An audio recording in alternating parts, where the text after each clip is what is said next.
Bonjour, bienvenue à ce nouveau numéro de LSA Direct. Aujourd'hui, je reçois le directeur de la communication et des systèmes d'information au sein de l'Autorité nationale de protection des données à caractère personnel. Monsieur Latab El-Hamid, merci d'avoir répondu à notre invitation. Merci madame et bonjour à tous. Merci. Donc on va commencer tout de suite, monsieur Latab, en vous demandant qu'est-ce que l'Autorité de protection des données à caractère personnel? Eh bien, donc l'Autorité nationale de protection des données à caractère personnel est une autorité administrative, donc placée sous l'autorité de Monsieur le Président de la République. Donc elle est chargée de veiller à ce que les traitements des données à caractère personnel soient mis en œuvre conformément aux dispositions de la loi 1807. Donc après, nous verrons en cours de l'émission, nous verrons c'est quoi conformité par rapport à la 1807, c'est quoi un traitement, c'est quoi un responsable de traitement. Donc nous verrons toutes ces notions. Donc c'est veiller à ce que la loi 1807 soit bien appliquée par les responsables de traitement et que les personnes concernées, ceux à qui on traite les données à caractère personnel, qui appartiennent les données à caractère personnel, aient accès à leurs droits. Monsieur Latab, qu'est-ce qu'une donnée à caractère personnel? Parfait, donc très bonne question. Donc on va commencer par les définitions de base. Donc c'est quoi une donnée à caractère personnel? Donc c'est toute information, une donnée à caractère personnel, hein, c'est toute information concernant une personne et qui permet de l'identifier de manière directe ou indirecte. De manière directe ou indirecte. Donc soit identifie la personne ou la rend identifiable. C'est-à-dire maintenant si vous pouvez par exemple, je vous donne le nom, le prénom et la photo. Ça, je vous identifie directement. Maintenant, je vous donne le nom et le prénom, comme il y a des homonymes. Donc, je ne peux pas vous identifier tout de suite. Du moins, pas tout de suite. Pas tout de suite, mais vous êtes identifiable. C'est-à-dire en rajoutant un élément à votre description, exemple, votre taille, la coupe de vos cheveux, votre tenue, votre véhicule, parce que même vos possessions, là, ça peut vous identifier. Donc, c'est toute information qui peut identifier ou rendre identifiable une personne. Donc, soit par un numéro d'identification, je prends votre NIN, le mien. Donc, d'une manière, ça, on peut d'une manière indirecte vous identifier, parce que nous sommes obligés d'aller dans un registre, là où il y a tous les noms, les NIN, où correspond le nom, le prénom et l'adresse. Donc là, c'est indirectement, on peut vous identifier. Ou bien on peut vous identifier directement, comme je vous l'ai dit, par le nom, prénom et la photo, mais également par vos possessions. Si vous avez un véhicule particulier, par exemple, avec une couleur particulière, c'est celle qui a la voiture blanche, rouge ou grise. Rouge ou grise ou moutarde. Et donc là, ça nous permet de vous identifier. Donc ça aussi, c'est une donnée à caractère personnel. Donc, en résumé, c'est toute information qui permet d'identifier une personne, qui la rend l'identifie ou la rend identifiable. C'est aussi le cas, monsieur Latab, pour, par exemple, une information à caractère médical, que je suis malade de telle ou telle, je suis porteuse de telle ou telle maladie. Ça aussi, c'est une... C'est maintenant, si ça permet de vous identifier, oui, ça devient une donnée à caractère personnel. Maintenant, si on la combine à un autre élément, et ça vous permet d'identifier, bien sûr, ça devient une donnée à caractère personnel. Maintenant, si c'est, on va dire, c'est un diabétique, ça n'identifie personne. Voilà, donc, mais si on rajoute d'autres éléments, on commence à le décrire, à donner d'autres descriptions, cet ensemble d'éléments, cet ensemble d'informations qui permet d'identifier, donc ça devient des données à caractère personnel qui permettent d'identifier la personne. Et toutes ces données, monsieur Latab, nous sommes censés les protéger. Nous sommes censés protéger notre vie privée. Est-ce que nous le faisons, monsieur Latab? Nous sommes tous sur Internet, sur les réseaux sociaux. Donc il y a deux approches en réalité pour voir. Donc en réalité, c'est l'affaire de tout le monde. La protection des données à caractère personnel, c'est l'affaire de tout le monde. Donc en premier lieu déjà, la personne concernée. Elle ne doit pas divulguer ces données de n'importe quelle manière. Comme ça, haute voix, donner son numéro de téléphone, donnez-moi votre adresse. Oui, alors qu'on nous le demande régulièrement. Parfois, et par automatisme, on le fait Qu'est-ce en qu'on toute devrait confiance. faire dans ce cas-là, monsieur Latab? Dans ce cas-là, donc, il faut avoir d'autres automatismes. Il faut réapprendre maintenant à se contrôler déjà et à ne pas divulguer nos informations Par exemple, on vous demande notre numéro de téléphone, on le note sur une feuille, on le tend à la personne. Sur un papier, sur une feuille, on le donne discrètement, on peut le donner à l'oreille, tout dépend des situations, la situation dans laquelle on se trouve. On ne donne pas nos adresses, on ne donne pas nos habitudes, les endroits qu'on fréquente régulièrement, notamment les enfants aussi, dans quelle école ils sont, dans quelle crèche, dans quelle... Alors quand je prends l'exemple d'un parent qui est sur un réseau social, peu importe, qui va liker la vidéo de la crèche où est son fils, de l'école parce qu'il y a la fête, parce que c'est trop mignon, donc il va mettre un j'aime ou il va mettre un commentaire. Donc ça, vous avez dit à tout le monde où est scolarisé votre enfant. Voilà, j'ai mon fils, il est là, ou mon enfant en général. Voilà sa localisation, etc. Et voilà les heures où il sera, où il ne sera pas à la maison, etc. Où est-ce que nous sommes à la maison. Donc tout ça, ce sont des informations. Sans savoir, nous donnons beaucoup d'informations. Beaucoup d'informations sur nous-mêmes. Donc là, il y a ce premier élément qui concerne les personnes concernées. Donc, elles doivent on va dire, adopter d'autres automatismes de protection. Mais il y a aussi les responsables de traitement. C'est ce qu'on appelle les responsables de traitement. Je vais donner la définition tout de suite. Donc déjà, un responsable de traitement, il fait des traitements. Qu'est-ce qu'un traitement, monsieur? Il fait des traitements sur des données à caractère personnel. Maintenant, c'est quoi un traitement? Ensuite, nous verrons c'est quoi un responsable de traitement. Donc, nous avons vu c'est quoi une donnée à caractère personnel. Maintenant, un traitement sur les données à caractère personnel, c'est quoi? C'est toute opération qu'on fait sur les données à caractère personnel, telles que quand on collecte des données à caractère personnel, ça c'est une opération. On enregistre la donnée à caractère personnel, c'est une opération. On l'analyse, c'est une opération. On la modifie, c'est une opération. On la consulte, c'est une opération. On la verrouille, c'est une opération. On la détruit, c'est une opération. On la communique, c'est une opération. Donc, tous ces traitements, toutes ces opérations maintenant, vous pouvez les rassembler. Donc, c'est un traitement, c'est une opération, parmi celles que j'ai citées, ou un ensemble d'opérations. Par exemple, vous collectez, vous enregistrez, ensuite vous communiquez. On va prendre l'exemple de recrutement. Il est très simple, tout le monde connaît, tout le monde maîtrise. Un recrutement, qu'est-ce qu'on fait? Nous collectons déjà les CV. Donc, c'est des données à caractère personnel. Nom, prénom, âge, date de naissance. Tout le cursus. Voilà. Donc, ça, ce sont des données à caractère personnel que nous avons collectées. Ensuite, nous allons les entreposer quelque part. Donc, on va les enregistrer. Soit on les a reçus sous format papier. Ça aussi, c'est des données à caractère personnel. Ce n'est pas que le numérique. Le support papier et le support numérique. Tout ça, ce sont des données à caractère personnel. Donc, nous en avons fait la collecte, supposons au format papier. Donc, nous allons les entreposer quelque part. Ensuite, qu'est-ce que nous allons faire? Nous allons les séparer. Une sélection, Faire, voilà, les juristes, les CV des juristes, les CV des informaticiens, les CV des communicants, etc. Donc là, nous les avons un petit peu ordonnés. Ensuite, nous allons les communiquer aux différentes structures qui vont les analyser, qui vont les consulter. Vous voyez? Toutes ces opérations, ce sont des traitements sur des données à caractère personnel. Ensuite, elles sont évaluées, elles sont ordonnées. Voilà le meilleur, le numéro 1, le numéro 2, le numéro 3. Ensuite, nous allons les contacter. Qui va les contacter? Donc, vous voyez, tout cet ensemble d'opérations, c'est ce qu'on appelle un traitement. Ça rentre dans le traitement de recrutement. Vous voyez, donc le traitement, on peut l'appeler recrutement, il y a un ensemble d'opérations. Maintenant, ces ensembles d'opérations, bien sûr, il faut faire attention à la manière avec laquelle elles sont exécutées.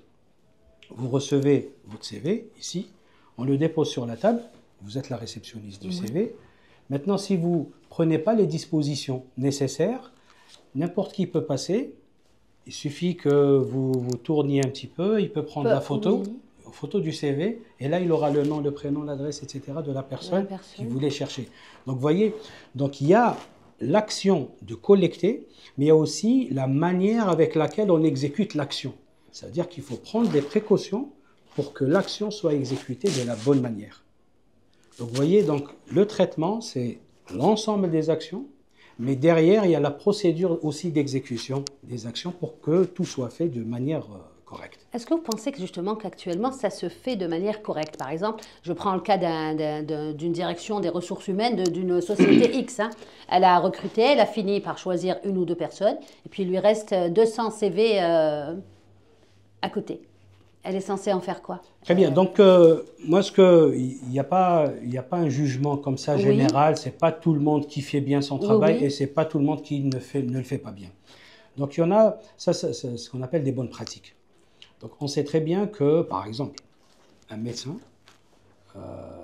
il a le secret, mais il a le secret professionnel et le secret médical, donc il sait qu'il ne doit pas divulguer. Donc ça, ce sont des pratiques que tout le monde connaît. Le notaire le connaît, l'avocat le connaît. Certaines professions sont rodées à même ce genre au niveau de la DRH. Oui. Nous savons tous que le salaire des employés, c'est un secret professionnel. Oui. Ça, c'est connu. Donc on n'a pas attendu la loi 1807 pour que les gens sachent que telle chose est confidentielle. Donc il y a un certain ensemble de bonnes pratiques. Il y a des personnes qui l'ont gardé, donc qui travaillent toujours, qui font toujours de la bonne pratique. Donc même lors de la destruction des documents, ça passe par les déchiqueteuses, ça passe, etc. Oui. Donc ils suivent un certain nombre de procédures. Il y en a malheureusement qui ne le font pas. Donc ils ne font pas attention, soit on ne leur a pas appris, soit on ne les a pas assez sensibilisés, on ne les a pas formés. Ce ne sont pas les gens qui sont à leur place, on les a juste mis là en attendant et ensuite c'est on va dire, c'est on les a mis en attendant, ensuite ça a duré. Donc voilà le provisoire qui dure, voilà ce que je cherchais. Donc tout ça, ça rentre un petit peu dans les missions de l'ANPDP, de former, de sensibiliser, et bien sûr pour ces responsables de traitement, donc je vais donner la définition d'un responsable de traitement, puisqu'on a défini le traitement. Donc le responsable de traitement, c'est toute personne physique ou morale, qui seule ou conjointement, avec une autre entité, donc qu'est-ce qu'elle fait? Il y a deux choses, uniquement deux choses. Elle détermine les finalités du traitement, donc l'objectif, pourquoi nous faisons ce traitement, et aussi les moyens avec lesquels nous allons faire ce traitement. Donc il suffit de déterminer ces deux choses, la finalité et les moyens avec lesquels nous allons faire ce traitement, nous devenons responsables de traitement. Donc dans la définition, je vous ai dit personne physique ou morale. Personne physique, c'est quoi? C'est les fonctions libérales. Oui. Ce sont ces personnes physiques qui traitent les données à caractère personnel. Et j'avais donné l'exemple des médecins, des notaires, des avocats, des architectes, etc. Donc des huissiers de justice également. Donc ceux-là, ce sont des fonctions libérales et elles traitent des données à caractère personnel. Donc ces personnes physiques sont des responsables de traitement. Mais aussi des personnes morales. Morales, qu'elles soient publiques ou privées. C'est-à-dire que le soir d'Algérie, c'est une personne morale. Le soir d'Algérie, c'est un responsable de traitement. Et à l'intérieur, les employés qui manipulent les données, ce sont les utilisateurs de traitement. Bien sûr, ils ont leur responsabilité selon les missions assignées. Mais le responsable de traitement demeurera le soir d'Algérie. C'est l'entreprise elle-même, c'est la personne morale. Monsieur Latepa, il me vient en tête l'image des personnes qui font du commerce électronique et qui vous demandent... Bon, vous demandez le prix, vous êtes d'accord sur l'achat et ils vous demandent votre numéro de téléphone, votre adresse exacte. Et ceux-là, ils sont concernés ou pas? Donc maintenant, ceux qui sont sur Facebook, ce qu'on appelle nous le e-commerce, donc il y a la loi qui gère le e-commerce. Donc celle-ci, elle est très bien encadrée et donc elle encadre ces activités de e-commerce. Donc le e-commerçant est un responsable de traitement à part entière, puisqu'il a son registre de commerce au niveau du CNRC, je crois, pour les registres de commerce du CNRC. Donc il a son registre de commerce, et donc il est automatiquement responsable de traitement. Et donc nous, qu'est-ce que dit la loi, la 1807? Et ce qu'on dit, il faudrait que les données soient collectées, soient pertinentes. C'est les données minimales. C'est-à-dire que uniquement les données dont on a besoin qu'on collecte. Donc le e-commerce, s'il vous demande votre adresse, c'est forcément pour aller... C'est logique, vous voulez dire, voilà. C'est logique. Il faut que la requête soit logique. Soit logique. Oui. Maintenant qu'il vous demande votre photo... Oui.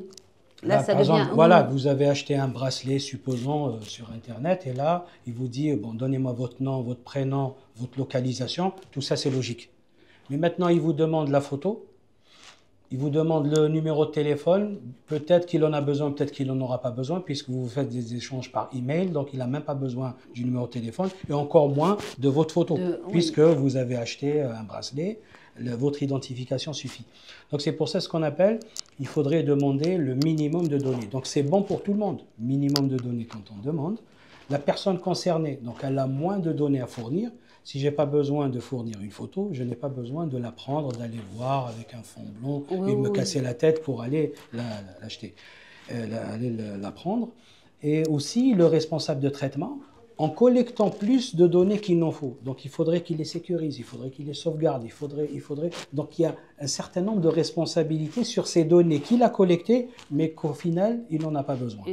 Le e-commerce, Monsieur Lateb, comment faire pour se protéger maintenant? On sait que tout le monde a fait des achats sur les réseaux et les différentes plateformes. Oui, pour le e-commerce, donc il y a la loi, hein, donc il y a une loi qui encadre les activités du e-commerce. Et bien sûr, les e-commerçants sont des responsables de traitement au même titre que les commerçants, on va dire, normaux, traditionnels. Et donc nous-mêmes, on a fait des campagnes de sensibilisation, on a participé à des émissions. Et aussi sur notre page Facebook, nous avons fait plusieurs publications pour sensibiliser justement sur ces pratiques, sur le e-commerce. Mais comme je vous ai dit, à l'instar des responsables de traitement traditionnels, les e-commerçants doivent aussi minimiser la collecte d'informations. Une information dont on n'a pas besoin, il ne faut pas la collecter. Il faut éviter de la collecter. Il faut éviter de la collecter et ça arrange tout le monde. Ça arrange la personne concernée, elle ne fournit pas plus de données qu'il n'en faut.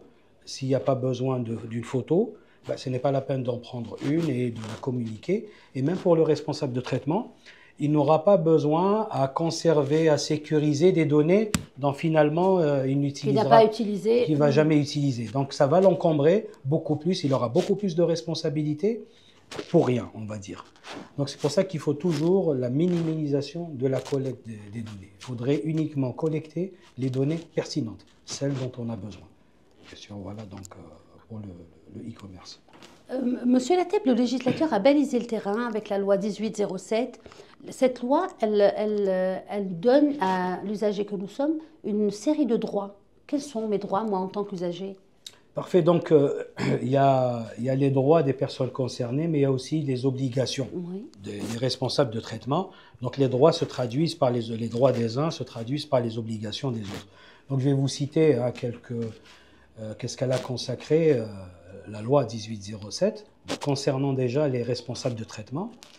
Donc, elle oblige le responsable de traitement déjà à désigner un représentant habilité. Qui sera, lui, responsable, c'est-à-dire reconnu comme tel, comme responsable? Pas forcément responsable, il a ses missions. D'accord. Il a ses missions, maintenant, ce qu'on appelle le représentant. Mumathil mu'ahal en arabe, on appelle ça mumathil mu'ahal, c'est un représentant habilité. Donc déjà, c'est le point de contact avec l'ANPDP, c'est le point focal. C'est lui qui va communiquer avec l'ANPDP pour voir qu'est-ce qu'il y a lieu de faire, s'ils ont besoin d'informations, s'ils ont besoin de conseils, voilà, tout ce genre d'informations. On va dire c'est l'interlocuteur de l'ANPDP. Maintenant, ce représentant habilité, bien sûr, il a des missions à l'intérieur, dont la protection des données à caractère personnel. Donc qu'est-ce qu'il fait?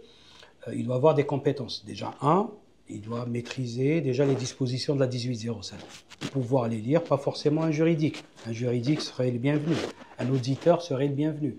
Un expert en système d'information serait le bienvenu aussi. Donc il y a parce qu'il y a plusieurs aspects pour la protection des données à caractère personnel. Il n'y a pas que le système d'information. Il y a aussi la procédure d'exécution. Il y a aussi les lois à respecter. Vous voyez, donc il y a plusieurs volets, plusieurs spécialités. Donc c'est difficile de trouver une personne qui puisse couvrir l'ensemble de ces spécialités. Donc l'ANPDP, ce qu'elle a préconisé, c'est de mettre en place un comité au sein de l'entreprise ou de l'institution, disons du responsable du traitement. Ça dépend de sa dimension. De la taille aussi. De la taille du responsable de traitement. Donc on va traiter le cas des entreprises et des grosses institutions. Donc on met en place un comité présidé par ce représentant habilité qui a bien sûr ce profil de manager, qui peut gérer des réunions, qui peut gérer différents profils multidisciplinaires. Et chaque structure sera représentée. Vous aurez un représentant de la DRH, parce qu'il y a des traitements des données à caractère personnel au sein de la DRH. Vous aurez un représentant, par exemple, de la direction des achats, puisque dans la direction des achats, nous avons nos fournisseurs, il y a les contacts des fournisseurs, ce sont des données à caractère personnel. Nous avons la direction commerciale, nous avons affaire à des clients. Les clients, ce sont des données à caractère personnel. Donc, quand vous avez des représentants de chaque structure, donc vous pouvez déjà cerner l'ensemble des opérations qui se déroulent, qui sont exécutées au sein de ces différentes structures. Avec cet ensemble d'opérations, vous pouvez faire votre cartographie des traitements. C'est ce qui est attendu. Donc, on doit faire cette cartographie des traitements au niveau de l'entreprise pour voir quels sont les traitements qui sont exécutés. Une fois que nous avons déterminé, fait la cartographie de ces traitements, c'est à partir de ce moment que nous allons les déclarer au niveau de l'ANPDP. Oui. Donc, soit les déclarer, soit demander des autorisations. Un traitement, c'est un traitement. Il manipule des données à caractère personnel. Ça traite des données à caractère personnel. Maintenant, quand est-ce qu'on doit déclarer un traitement? Quand est-ce qu'on doit faire une demande d'autorisation? C'est très simple. Il y a 3 cas qui les séparent. Vous avez transfert de données à l'étranger. Ce n'est pas interdit. Mais ça nécessite une autorisation de l'ANPDP. L'ANPDP doit être à même de savoir le flux de données, comment la donnée circule entre les différents responsables de traitement. Oui. Parce qu'on a dit que la communication de données, c'est une opération, c'est un traitement. Quand vous communiquez, une entreprise communique à une autre entreprise des données, ce n'est pas interdit. Mais nous devons le savoir. Parce que demain, s'il y a une violation, on doit pouvoir aller situer les responsabilités et faire la traçabilité. Oui. Donc aussi, dans les pays étrangers, quand on transfère des données aux pays étrangers, on doit savoir est-ce que ce pays étranger a le même niveau de législation que la nôtre? Est-ce que les données de nos concitoyens sont en sécurité, sont protégées, sont assez bien protégées? C'est comme les autres pays, nous surveillent aussi. Est-ce que, quand ils transfèrent les données chez nous, est-ce que nos données les données qu'ils nous transfèrent, elles sont bien protégées et bien... Donc c'est pour ça que cette notion de formation et de sensibilisation des responsables de traitement est très très importante.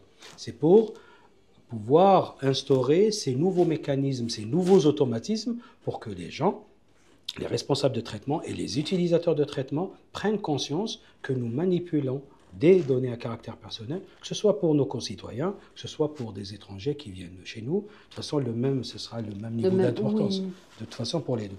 Donc ça, c'est une des obligations. Maintenant, l'autre obligation aussi, il faut obtenir le consentement préalable de la personne concernée. La personne concernée doit donner son consentement en connaissance de cause. C'est-à-dire qu'elle est consciente, elle a bien compris qu'est-ce qu'on va faire avec ces données. C'est des finalités. Mais concrètement, est-ce qu'on nous demande, notre consentement? La loi oblige à obtenir le consentement des personnes concernées. Donc, on va expliquer à la personne concernée les données, vos données à caractère personnel que nous avons collectées. Voilà pourquoi nous les avons collectées. La finalité du traitement et avec quoi nous allons les traiter, les moyens du traitement et la durée aussi du traitement. Est-ce que je peux m'opposer à ce que mes données soient... L'un des droits, justement, je voulais arriver plus tard avec les droits, mais je vais vous les donner. Les 4 droits que nous avons pour les personnes concernées, il y a le droit d'information.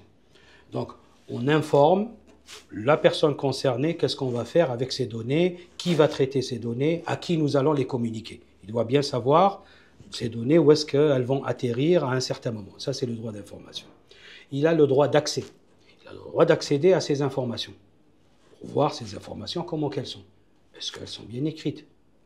On connaît bien le problème du nom quand on l'écrit. Et chacun comment qu'il l'écrit, chacun comment qu'il l'interprète, avec les caractères latins ou avec les caractères arabes. Nous avons des différences. Donc là, nous avons le droit d'accéder à nos données, vérifier notre date de naissance, vérifier notre adresse, vérifier nos diplômes. Est-ce qu'ils sont bien? C'est vraiment nos diplômes que nous avons mis. Donc ça, c'est le droit d'accès. Nous avons le droit d'opposition. C'est-à-dire, non, je m'oppose à ce que vous traitiez mes données à caractère personnel parce que j'ai entendu dire que, etc., etc. Donc ça, c'est le droit d'opposition. Et nous avons aussi le droit, donc on a dit le droit d'information, le droit d'accès, le droit d'opposition et bien sûr le droit de rectification.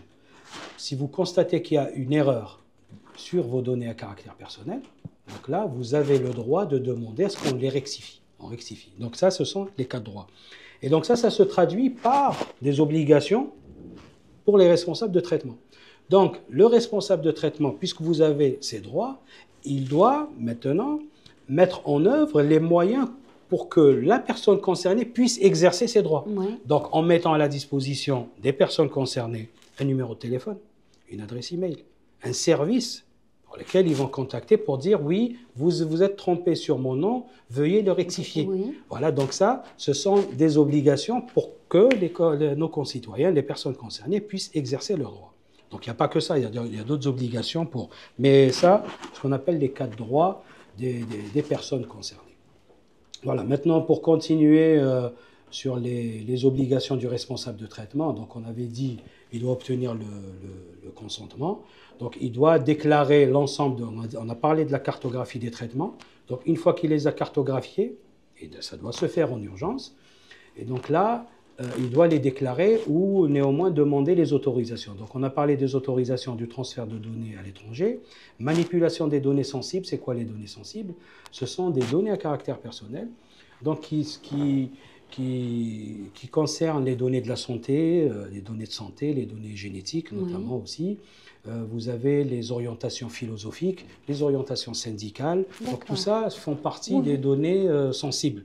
Donc, quand on les manipule, les données de santé, donc là, nous avons besoin d'une autorisation pour les données sensibles.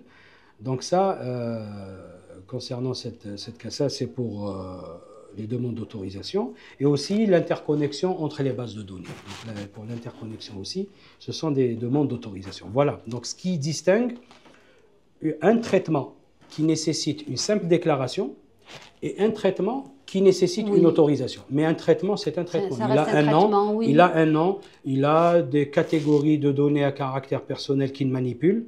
Nous, on en a dénombré 4.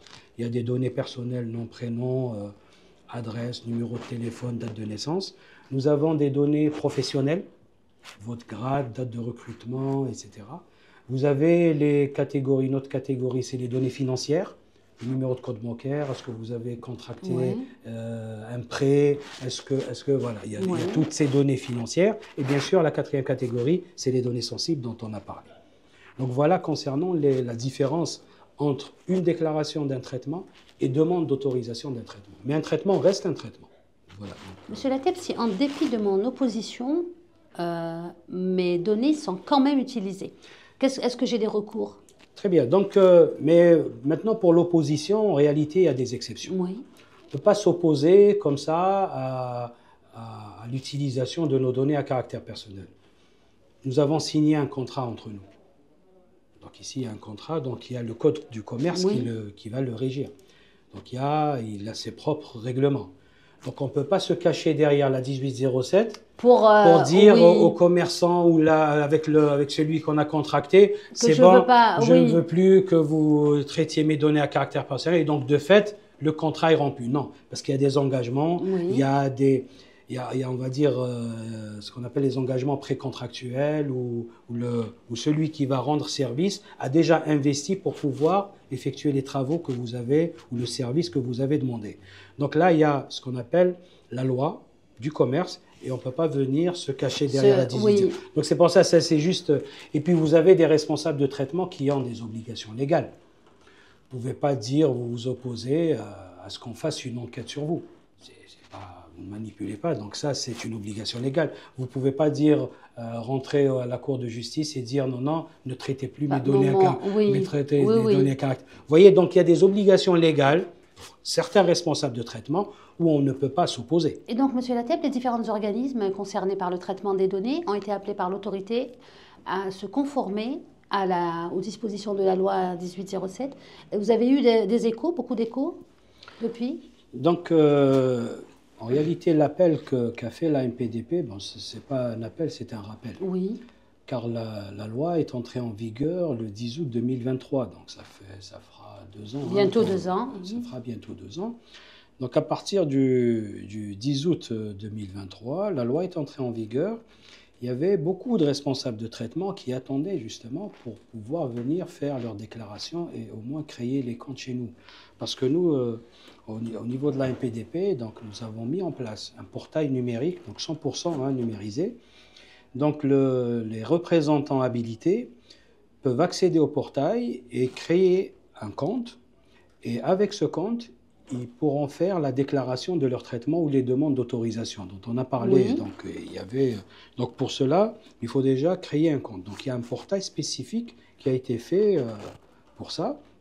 Et donc à partir de là, les responsables de traitement donc, peuvent suivre le déroulement de leur traitement. Donc, une fois qu'ils ont déposé leur traitement, ils les ont saisis.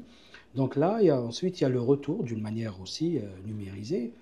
Donc, le retour de l'ANPDP. Donc, est-ce que le traitement est validé? Donc, la déclaration est validée, donc le traitement est bon. Ils peuvent continuer à travailler avec. Ou la demande d'autorisation a été acceptée. Donc, mais cette demande pourrait être refusée pour une raison ou pour une autre? bien sûr. Donc, si le traitement est mal décrit, donc les finalités sont vagues. Donc, elles ne sont pas les finalités. Il n'y a pas un cadre légal. Pour la collecte d'une donnée, par exemple, il n'y a pas un cadre légal qui dit que cette donnée elle doit être collectée. Donc, vous voyez, il y a un certain nombre de paramètres. Donc, un traitement, il y a un cadre légal forcément derrière un traitement. On ne peut pas faire un traitement comme ça de tête. Oui, je décide de faire ça. Non, il y a un cadre légal.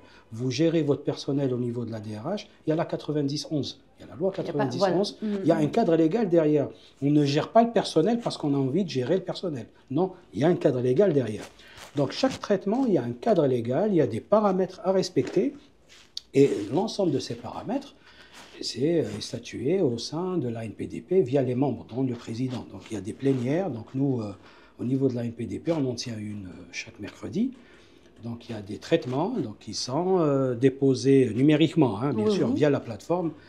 Donc, ils sont déposés, donc ils sont traités, étudiés. Donc, on donne la validation, ou on peut la refuser, bien sûr. On donne des autorisations, on peut les refuser aussi. Donc, mais généralement, comme nous avons fait beaucoup de formations, donc ça c'est l'une des missions de la NPDP, faire des formations et de sensibilisation. Nous recevons beaucoup de responsables de traitement au niveau de notre siège, sur demande de rendez-vous.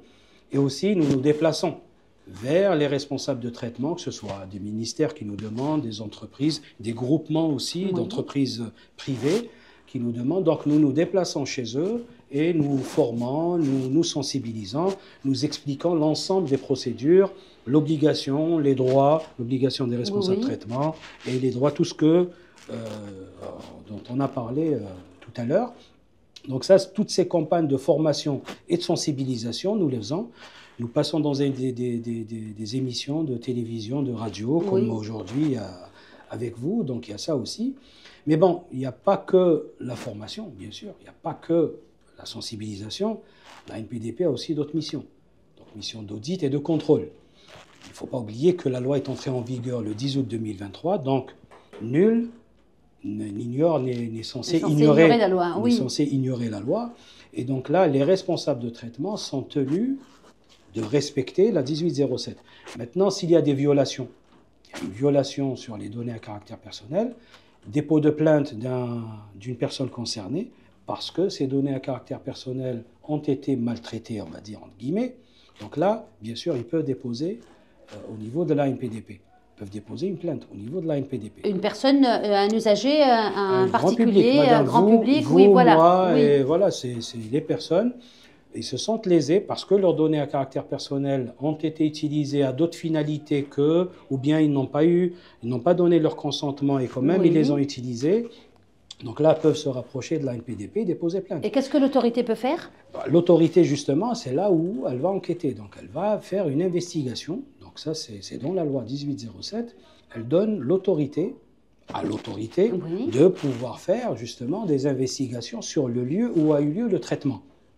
Et donc, pour voir dans quelles conditions a eu lieu le traitement, est-ce qu'il y a eu ces consentements, est-ce que le traitement a été déclaré, est-ce qu'il a été validé par l'autorité, etc. Donc là, ce sont des descentes sur le terrain qui sont effectuées actuellement. Hein. Donc la NPDP, elle en fait des descentes comme ça sur le terrain. Donc il y a des visites inopinées. Il y a des visites qu'on peut faire ou on peut... qui peuvent être programmées. Programmées. Mais généralement, pour ce genre, c'est des visites inopinées. Et donc, on va les voir parce que la loi dit que quand les responsables de traitement ne respectent pas la loi, bien sûr, il y a derrière ce qu'on appelle des sanctions. Donc, il y a des dispositions administratives. Ça, c'est au niveau de la NPDP. Donc, il y a 4 dispositions administratives. Il y a l'avertissement, il y a la mise en demeure. Vous avez aussi le retrait provisoire ou définitif de l'autorisation ou de la validité du traitement. Puisque un traitement, on vous a dit qu'on peut valider un traitement, Mais maintenant, si finalement, le responsable de traitement exécute mal ou fait mal son traitement, l'ANPDP peut retirer provisoirement ou définitivement. Donc imaginez par exemple pour une agence commerciale, hein, n'importe laquelle, agence immobilière, agence de voyage, qu'on lui retire l'autorisation de gérer la clientèle pour 6 mois. Donc là, c'est un arrêt finalement de son activité. Donc, voyez la gravité de la chose. Et donc, bien sûr, la 4e sanction administrative, ça peut être une amende aussi. Donc, on peut donner une amende. Maintenant, il y a des sanctions pénales, mais là, ce n'est pas la NPDP. Donc là, c'est assez grave. De la justice. C'est le ressort. Donc, le dossier est transmis au procureur de la République. Et donc, c'est la justice qui prend le relais concernant les dispositions pénales. Très bien. Pour ces sanctions. Oui. Monsieur Lateb, à l'occasion du 1er juin, l'autorité a fait un message de sensibilisation en direction des enfants. Parce que les enfants, c'est un maillon important dans la protection de la vie et des données privées. Il est non seulement important, mais il est aussi, c'est un maillon faible. Donc moi, je vais dire en règle générale, hein, donc de toute façon, que ce soit pour l'enfant ou pour l'adulte. Donc là, la protection des données, donc elle est consacrée dans la Constitution. Dans son article 47, bon, je vais vous la dire, c'est toute personne a droit à la protection de sa vie privée et de son honneur. Donc là, à plus d'un titre, les mineurs aussi. Donc toute personne a droit au secret de sa correspondance, de sa communication. Et donc la protection des personnes dans le traitement de leurs données à caractère personnel, là, est un droit fondamental. Et donc la loi 1807, ce qu'elle dit dans son article premier, même dans son article 2, donc qu'est-ce qu'elle dit? La présente loi, donc la loi 1807, elle fixe les règles de protection des personnes physiques. Donc vous voyez, protection des personnes physiques. On ne parle pas de protection en réalité des données à caractère personnel. On parle de protection des personnes physiques de la personne, dans le traitement des données à caractère personnel. Donc la 1807, à l'instar de l'ensemble des lois, elle est venue protéger les personnes physiques. Mais dans quoi? Sous quel angle d'attaque? Dans le traitement des données à caractère personnel.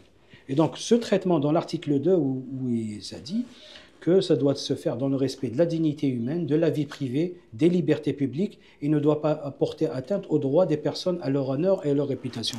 Maintenant, pour revenir aux enfants, dans les enfants, on fait une éducation aux enfants. On leur apprend à manger, on leur apprend à parler, on leur apprend les politesses.